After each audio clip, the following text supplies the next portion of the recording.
Welcome to the Brand and Market Podcast, where branding clarity meets marketing strategy. I'm your host, Allie Haney, founder of Brand and Market, a boutique agency dedicated to helping small businesses craft intentional brands and effective marketing plans. Each week, I share practical tips and insights to help you, especially those of you in real estate-related industries, build a standout brand to attract your brand's biggest fans. Let's dive in. Welcome back. This is episode 27 of the Brand and Market Podcast. I am so excited to have you here today. We are going to be talking all about client experience and how client experience impacts your branding.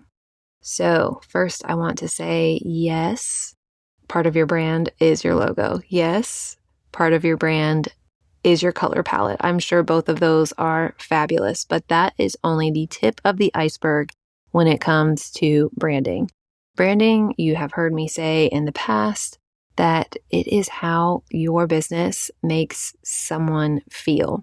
And the best way to make someone feel some type of way is by giving them an experience.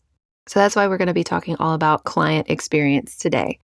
That client experience that you give them, it can shape the perception that they have of your business. It can increase that like, know, and trust factor. And likewise, on the other end of that spectrum, it can break that trust if it's not consistent in its messaging. But ultimately, the client experience really is a core part of your branding that I think a lot of people overlook. Sometimes client experience can also kind of overlap with the systems of your business, but overall, it all contributes to your overall brand because it makes people feel a specific type of way. Today, what we're going to do is we're going to further define client experience, and then we are going to talk about how it impacts your brand, and finally, we're going to talk about actionable ways to elevate your client experience. So first, let's define what a client experience is. It is every single interaction that your client has with your business from the very first time they encounter your business, probably before you even know they exist, all the way to the final deliverable and even beyond during the offboarding process, which is something that I think a lot of people are unfamiliar with or don't utilize in the client experience process. So let's first break it down into phases. So the first phase is before you are even aware of that client. They are aware of your business, but you don't necessarily know them. They are interacting with your brand before you even know that they might be interested. So that could be them landing on your website. That could be them landing on social media of any sort, Instagram, Facebook, Pinterest. That could be them, if you run paid ads, encountering you through that avenue. Literally any way that they could experience you, that is your first impression, and that is your first part of your client experience. Next is still pre-sale. So the inquiry process, once they have gotten to know you enough to trust you to inquire for your services, then you enter into the inquiry process. And I think this is where a lot of people make or break for a lot of people. When you inquire for a service, you can either get a really thorough, personalized message that anticipates the questions that you have, or you can get this cookie cutter response, or in a lot of instances, no response at all. And of course, if you get no response at all, that breaks the trust immediately. Even if you have a wonderfully polished online presence in social media, if someone inquires with you and you ghost them, like immediately they're like, well, if they don't respond to me now when I'm showing them that I'm clearly interested, what's going to happen later on down the road in this transaction where I might not be able to get in touch with them? Okay, but let's say that the inquiry process goes really well. Then the next part of the client experience is onboarding. So that's when you're sending them all of those back-end business documents, contracts, invoices, whatever it might be, whether you are a realtor, maybe it's a listing agreement. If you are a service provider, maybe it is a service contract. Whatever it might be, that onboarding process is all part of the client experience. If they're having to look everywhere for all of those documents, that's not going to bode well for you. And that's why I said that the client experience, which really heavily impacts your brand, kind of overlaps with systems, because if you have those systems in place that really support that professional brand, then it's going to go really well for you. That client experience is going to reflect well on your business and your brand. However, if those systems aren't in place, then it does start to build up a little bit of a wedge in the trust between you and your client. Now that we have them onboarded and everybody's ready to go, we then enter into the project phase of the client experience. So what's really important here is the communication, the transparency, setting expectations of what the timeline is going to look like when you're working together, problem solving if anything comes up. All of those need to have that like during project section of client experience really needs to have a very clearly defined pattern to be able to deliver that final deliverable, whatever that might be. That could be, selling their house is the final deliverable, or closing on a house could be the final deliverable, a marketing strategy, a brand design, a wedding photography gallery. Okay, once they have that final deliverable, this is that offboarding process of the client experience that I think a lot of people sleep on. And it's so funny that like the offboarding process, I think a lot of people, once the final deliverable is delivered, it is checked off the list and, you move on to the next client. But there is a lot of value that you can get from those clients that have already run through the process with you. First, of course, it is a testimonial, right? We all, as service providers, we really, really want that testimonial so that we can show other people the validity, the legitimacy of our work. Next, if you have a potential to upsell them to a higher level of service, this is a good time to do so when they are still on the high from working with you. If you have a referral program that they could participate in, that they might have a friend or a colleague that also needs your service, this would be another good time to follow up with them. So during that offboarding process, you really want to capitalize on the work that you've already done and the professionalism you've already shown. All of that results in a kick-ass client experience that's going to make them want to refer you later on, even if you don't have a referral program. The thing that we want to make sure throughout this process is that it's consistent. It's consistent to your brand's values. It's consistent in the expectation that you set, that you deliver on those expectations. That's really going to solidify you and your business and your brand overall. On the flip side of that, let's take the scenario of you having, an incredible visual brand, right? You might have the most stunning logo. You might have the most stunning website. You might have this most on point color palette for your ideal client that they can't say no to. But even if you get them in the door, even if they inquire with you, even if they book with you and you end up giving a shitty client experience, it breaks trust. It breaks the trust, and you're not going to have that person as a repeat client, and you're certainly not going to have that person refer you other clients. So it doesn't matter how perfect or stunning your visuals are if you cannot give them the solid client experience that they're looking for. Many of us service providers are in pretty oversaturated industries. There are many brand designers and wedding photographers and realtors and short-term rental owners. There are a lot of us, right? And the way that we can differentiate ourselves, our UVP, unique value proposition, one of those ways that we can differentiate ourselves is the client experience. Think about all the service providers that you've used in the past.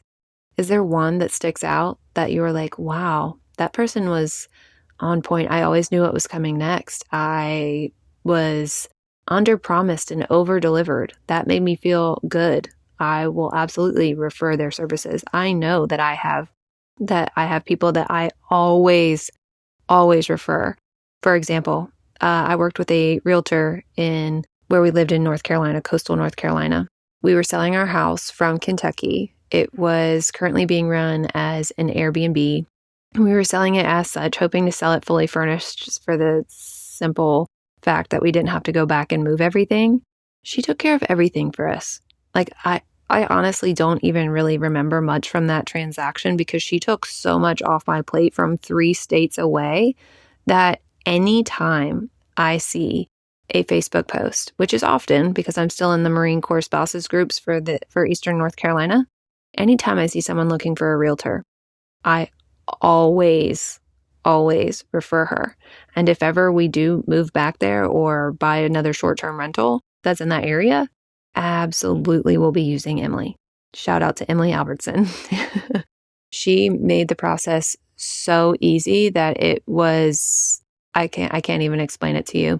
And it was during the height of when interest rates were low, housing prices were high, and we ended up getting like 7 offers within 24 hours. And there were like 13 or 14 showings within the first 24 hours. It was an insane process. And she made it so smooth that I am a loyal follower and referral person for her with, nothing really in return.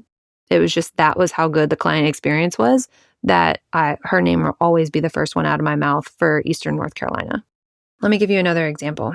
Recently, we were visiting my sister-in-law in Florida for Thanksgiving, and we rented an Airbnb that was big enough for all of us. We went and visited her, like where she's living right now, where she's stationed right now. But we had, extended family coming, and it was a big family gathering. We had just driven close to 13 hours with the kids. Thankfully, we broke the drive up over 2 days. But when we got there, I realized I had left their like baby body wash that's soft on their skin at home, and I didn't have any. And I was like, oh man, I'm either going to have to, late at night, go out to CVS or Walgreens and get some, or I'm going to have to use my body wash that's harsher and isn't like tear free. Lo and behold, I opened the bathroom cabinet and they had baby body wash sitting right there for me because the house had like a kid's playhouse. It had a kid's bunk bedroom. The home was set up for kids, and we had 3 of our own, obviously. And so they anticipated the people that were going to be renting their home were people with kids. And what do people with kids do? Obviously, they leave the baby body wash at home. So they were anticipating our needs or our questions, our desires before we even got there. And that differentiated our short-term rental experience from others. It was incredible. Building a brand boils down to being liked, known, and ultimately trusted by your clients and customers. But let's first focus on being known.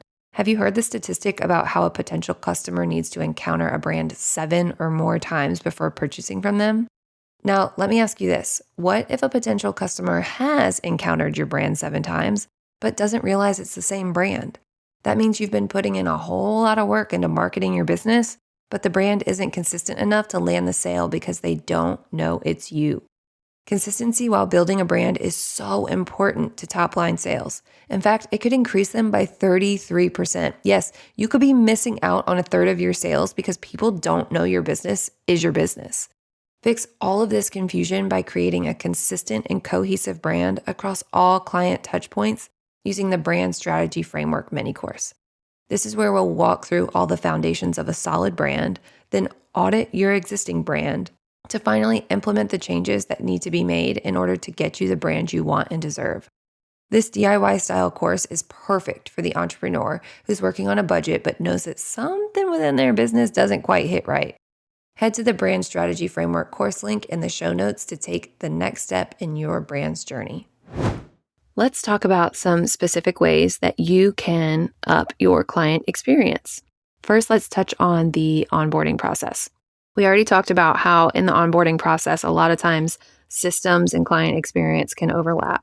So if you don't already have some sort of CRM, client relationship manager, some sort of software that you can automate to make that onboarding process easy, then I highly, highly suggest getting one.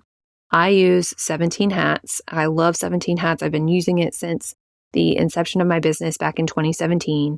17 Hats, I can have them submit the inquiry form through my website that is connected to my 17 Hats account. So immediately after that, they receive a investment guide, and I can follow up and have reminders sent to me so that I can tailor the follow-up to whether or not we've already had a phone consultation. Then after that, let's say they go ahead and book, I can basically click one button, the contract and the invoice sends. After that, as soon as that invoice is paid or that retainer is paid, they receive a questionnaire that kicks off our project together based off of the services that they've selected. So it's a really seamless process for onboarding, and that way they always know what's coming next. Oh, the other thing, when that questionnaire is sent, they also receive a timeline from which we're going to be working off of, so they know exactly when to expect specific deliverables. That makes it seamless. It makes it easy for me, and it gives them a great client experience. Bonus points if all of that can be put into your technical brand colors. That way it makes it very, very consistent across every platform. 2, I've already kind of touched on this. Another way that you can elevate the client experience is to set the expectations up front. Whether or not you have office hours, that's a good thing to put in that welcome email. Timeline of when you guys are going to be working together and when they should expect specific deliverables or specific meetings, Zoom calls, whatever it might be, whatever that process might look like for you. When people know that in advance, it makes it so much easier to be able to plan for it. So make sure that they know what the next step is going to be. 3rd way to elevate your client experience is personalization. You can add some small touches that make clients feel really valued, even if that's something as simple as like a personalized thank you note. Back when I did wedding photography, after their engagement session, I would send them this little it was kind of like a memory book. And then I wrote a handwritten note and sent it to them after their engagement session. Once they got married and I delivered their final wedding gallery, they had a couple days to look through the images. I then sent them this gold keepsake box and I printed out 10 of my favorite images of them from their wedding day and sent that to them so that they could put it on their coffee table. And those small little touches took me very little time, minus running to the post office. It took me very little time, but it was really, really personal to them. It wasn't something that I just did I did it for every client, but it was their images that were used in the gifts themselves. Now, that might not be necessarily applicable to you and your business. However, I can tell you that even gifts that are not specifically personalized with the client's image or their name or what have you. I received a gift from the brand designer that I just used for my rebrand back in the fall. And when I received that gift, it was so sweet. It was a small notebook, I think a candle, some dark chocolate, which is my all-time favorite, and this really, really beautiful gold pen. And it wasn't necessarily personalized, but it was still an elevated touch in the client experience. So there are ways that you can incorporate that gift giving, if that is your love language, or a small piece of personalization to really bring that client experience to the next level. A 4th way is, this is kind of like best of both worlds. It's for you and it's for your client by gathering feedback during that offboarding process. So by gathering feedback, not only, and this is both constructive criticism and a happy testimonial, right? I always, when I was doing wedding photography, I sent a link to the Google review so that they could put their testimonial out in the public. But I also sent them a feedback form, like, what did you love? What could I do better? It continues to build trust even after the final deliverable has been delivered, because they have the freedom to be able to say, I really loved this about this experience. However, these are the places where I feel like you could improve. And it wasn't often that I got ways to improve. However, when I did, those were so, so valuable. And I still use that feedback to this day. So it's really a great way to build trust with your client even more once that client is offboarded. The final way that you can elevate your client experience is, it's a phrase that I used earlier in the episode, is by under-promising and over-delivering. So a way that you can do this is by setting that expectation, but then giving them a little bit more and already having that factored into, your cost of doing business or the time that you allot towards the project, as for example, a realtor. Okay. After someone closes on their home, maybe they are a first-time home buyer and don't really know what seasonal home maintenance is like. So every quarter, every season, you can deliver an email that exceeds their expectations to tell them, in the winter, you need to do X, Y, and Z to your house to winterize it, whatever it might be. You're exceeding the expectations. You're going above and beyond. And that is going to elevate your client experience so much. It's going to differentiate you and get those die-hard referral partners in order to continue to funnel into your business. And to wrap up this episode, I want to give you one final tangible way of sort of auditing your client experience. I want you to put yourself into the shoes of a potential client and encounter your brand as if you are someone that's never encountered it before. Now, once you do that and you have kind of run through the introductory process and are at the point of inquiry, I would love for you to be able to set that inquiry off with like a loved one or somebody that you trust that can run through the steps to see if all of the systems are working properly, if the inquiry and follow-up system is working well. Because they can give you honest feedback as to whether or not they feel like it is smooth, whether they feel like it is consistent. And then from there, you will know what tweaks you need to make. If you are a short-term rental owner, for example, that would be very easy for you to block a couple of days and stay as if you are a guest to make sure you have everything you need, down to Wi-Fi login instructions and baby soap under the kitchen sink if you have a specific kids room. So go ahead and do that client experience audit. Make that a goal for the next, Q1 and run through that, see where the improvements can be made, and then make those improvements to hit the ground running, in the second half of the year. So let's wrap up by recapping a couple of overarching points. So first, your client experience starts to happen before you even experience the client. So we want to make sure that we're consistent across all platforms. We want to make sure our brand messaging is cohesive across all platforms so that when they actually enter into our brand's ecosystem, they are familiar with it and they know what to expect. We want to deliver top-notch service from the inquiry all the way to offboarding past the deliverables phase so that we can create die-hard brand ambassadors that will be able to refer our services to the next person. I hope this was helpful. And if you would like to hop on a 1-hour power hour call, I would love to help you talk through your client experience and how it is impacting your brand and how we can elevate it even further. Until next time, here's to clarity, intention, and knowledge in your brand and your market. Signing off till next week, this is Allie Haney, your host of the Brand and Market Podcast. You just completed another episode of the Brand and Market Podcast. If you found this helpful, please rate, review, and subscribe to help others find this show and so that you never miss an episode. Don't forget to take a look at the show notes for all the resources mentioned today. See you next Wednesday, and as always, I'm here cheering you on as you build your dream brand and business.